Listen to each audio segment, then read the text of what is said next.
Vote दे होगा भैयाला, vote दे होना Shri Rajendra Yadav भैयाला,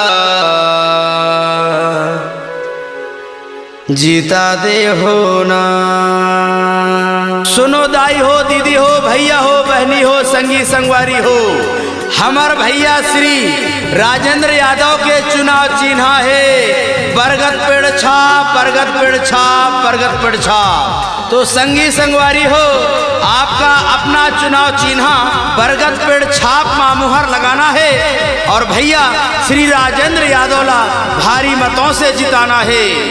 vote दे होगा भैयाला, वोट दे होना श्री राजेंद्र यादव भैयाला, जीता दे होना।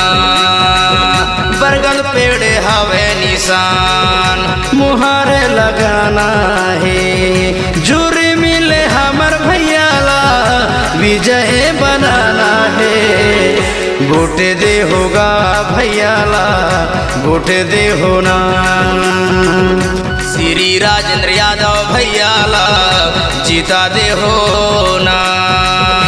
जनपद पंचायत बोड़ला के क्षेत्र क्रमांक 6 से जनपद सदस्य पद हेतु सहज मिलनसार शिक्षित मृदुभाषी कर्मठ जुझारू योग युवा प्रत्याशी भैया श्री राजेंद्र यादव जेखर चुनाव चिन्ह है बरगद पेड़ छाप, बरगद पेड़ छाप। तो संगी हो, आप सबोला बरगद पेड़ छाप में मुहर लगाना है, भैया श्री राजेंद्र यादव ला भारी मतों से जिताना है। क्षेत्र में विकास हो ही जनता के सुनैयागा, भारी मत से विजय बनावो, सुनो दीदी भैयागा। गाँव के विकास हो ही जनता के सुनैयागा, भारी मत से विजय बनावो, सुनो दीदी भैयागा। सुख दुख के संगी यही ला जिताना है, बरगद पेड़ हवे निशान मुहरे लगाना है। वोट दे होगा भैयाला, वोट दे होना राजेंद्र यादव भैयाला, जीता दे होना।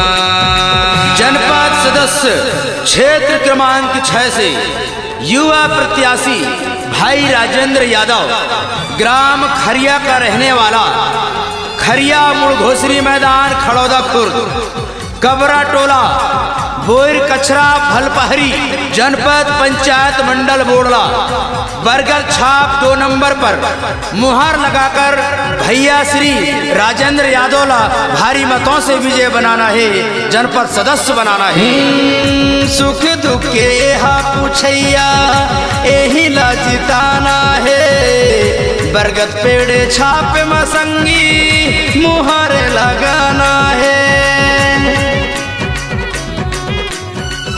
सुख दुख के एहा पूछैया यही ला जिताना है, बरगद पेड़ छाप है भैया मुहर लगाना है।